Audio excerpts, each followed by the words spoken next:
I'm in eastern Washington, and I have a theory that this wine region could be as good or maybe even better than Napa, where I was a year ago searching for the region's best hotels and wineries.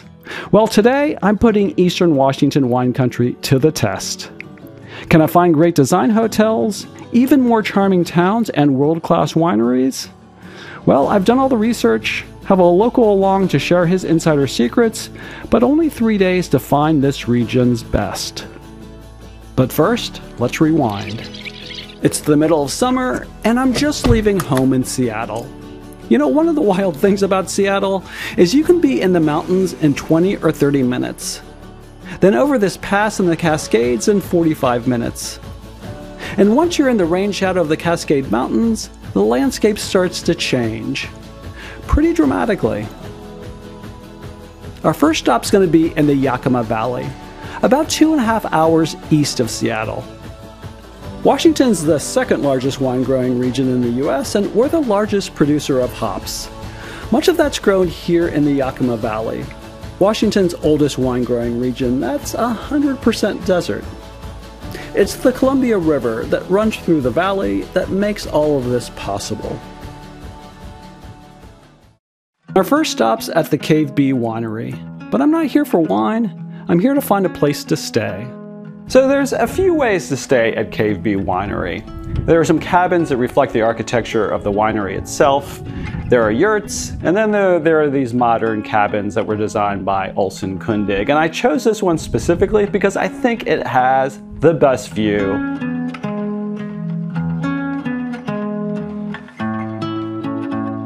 Even though this place is really small, you have everything that you need. A nice modern kitchen, you can eat inside or outside. Yep, the Columbia and Yakima Valleys produce most of Washington's grapes, and there's tons of natural beauty here for sure. But I don't think this is the best place to base yourself for a Washington wine country weekend. Mostly because the area doesn't have the most interesting wineries. I think the food scene's pretty basic, and the towns don't have the charm of our next stop.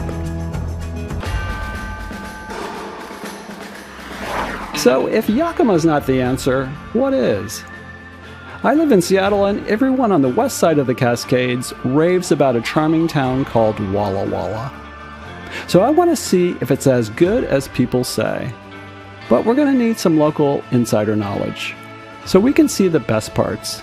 I've only got 2 days left to figure this out, so I brought my buddy Isaac along. He grew up in the Yakima Valley and went to college here in Walla Walla. So Walla Walla is home to Whitman College, has rows of beautiful houses, with the Blue Mountains as a backdrop. Walla Walla is small enough to have tons of charm, but big enough to have a pretty vibrant restaurant scene, tons of boutiques and art galleries.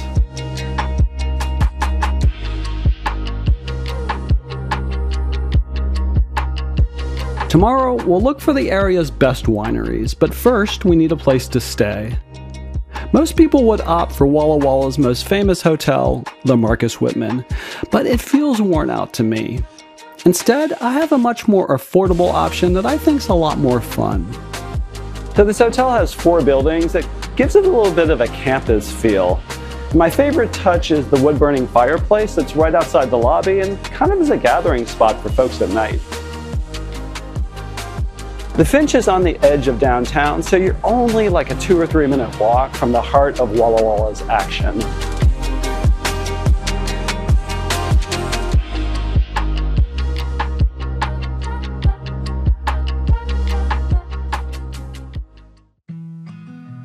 Okay, it's winery day. But I have to confess, when Isaac and I planned this, I wanted to make sure we'd not only find some really nice wine, but also be hitting some great architecture and some beautiful settings along the way. I'm hoping for the complete package here. And by the way, I don't want to pretend that this is a comprehensive guide to Walla Walla wineries, but we will do our best. Our first stop of the day. Walla Vintners. All right. Love the view of the vineyards right here. We do this in stainless steel and have the fruit on the skins for just a couple hours. It's very light rosé. Awesome. Almost white winey. Cheers, Don. Cheers. How was it? Nice. Nice. Very nice. Clean. So one of the things that kind of strikes me about this place is, and this may be true of Walla Walla, this is our first stop, but we just strolled in here. We didn't have a reservation. I'm just thinking about last year in Napa and Sonoma. You gotta make reservations almost everywhere you go there. This just feels like more of a laid back, more friendly, just more accessible.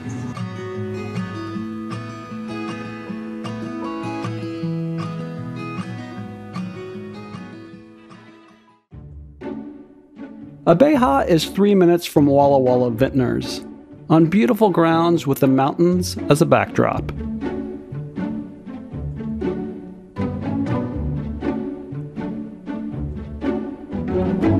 I don't recommend hotels I haven't stayed at, and I didn't realize you could stay here. But I was curious and talked this nice lady into showing us a couple rooms. Had I known about this, I would have booked tonight. Maybe I would Wait!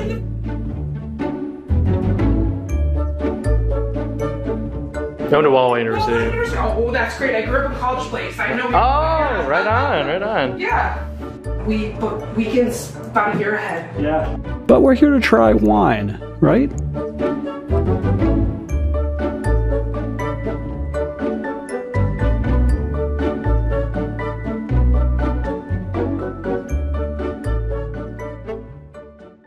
The average cost of a wine tasting in Napa is $80. And since the pandemic, a lot of Napa wineries require reservations. While reservations in Walla Walla on a weekend aren't a bad idea, we had 0 reservations and 0 problems. And all the wineries we tried waived the tasting fee if you buy a bottle. And if there is a tasting fee here, it's usually in the $20 to $30 range. One of the most efficient ways to get drunk in Walla Walla is to do the downtown wine tasting loop, with over 30 tasting rooms to choose from. Headed? We are, actually I need to double check. We are headed to Elephant 7 Wines. Elephant 7, alright. Yes. Closed. Yep, sorry, we did not do our homework. We were here during the middle of the week, but my advice is to come on the weekend when just about everything's open, at least in the summer. I can't show you all the downtown wineries, but I will show you my favorite, Charles Smith, a.k.a. the House of Smith. I love this one more for the design than for the wine, because this tasting room was designed by Olson Kundig. Remember them from Cave B? Anyway, Olson Kundig is known for the metal and plywood they use in their designs. Simple, but beautiful. But I think they're best known for all the intricate hardware they engineer into their buildings. These big cranks to open the windows are just another example of form and function working so well together. And after a couple glasses of wine, it seems like art just gets that much more interesting.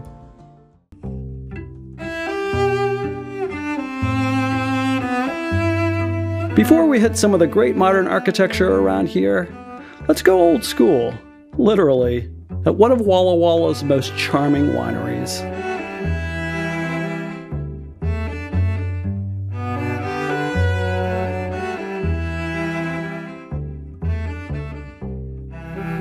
If you're wondering if I'm being paid by all these wineries and hotels to say nice things, I'm not. So here's a heads up for you. I'd avoid Waterbrook Wines. A lot of the wine magazines and blogs rave about this place, but I thought the wine was average and the place has a cheesy corporate retreat vibe going. Okay, rant over. Now for my favorite winery in Walla Walla.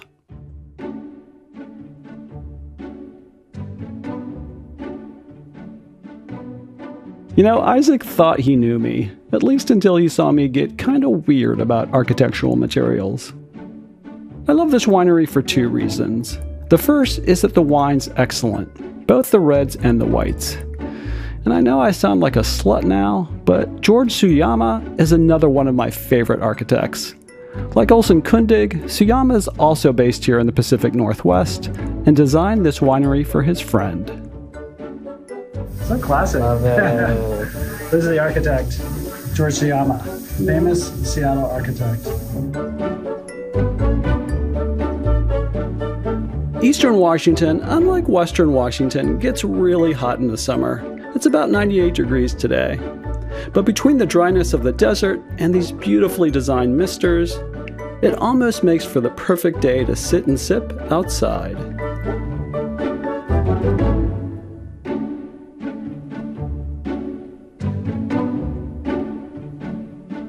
There are 2 more wineries I want to visit that look to have great design but don't seem to be open during the week. The first is Valdemar Estates, that looks like this. But I'm most disappointed by not being able to get into the Alton Winery. You can see here why I wanted to visit. I can't vouch for these wineries like I can the others, but if I were in Walla Walla on a weekend, I'd check these places out, and maybe not come when they're closed. Remember I said Washington State grows the most hops in the US? Well, that makes for some pretty good beer here too. And one of the things I love about Walla Walla is there's a great microbrewery scene here. Sometimes you just need a break from wine. Okay, let's go. Sure, Napa and Sonoma have a lot more wineries and hotel options, but they're also a lot more crowded and expensive. And too many options is not necessarily a good thing.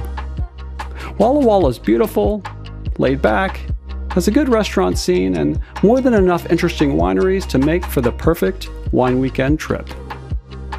Don't forget to subscribe, because next I'll be hitting another Olson Kundig project. This time the Rolling Huts in Mazama, Washington, the gateway to the most underrated hidden gem of the US National Park System. Thanks for watching, and see us in the next video. Taste the stainless steel barrels? Yes, a hint of stainless steel, a little of chrome, and some copper. Copper. I'm kidding.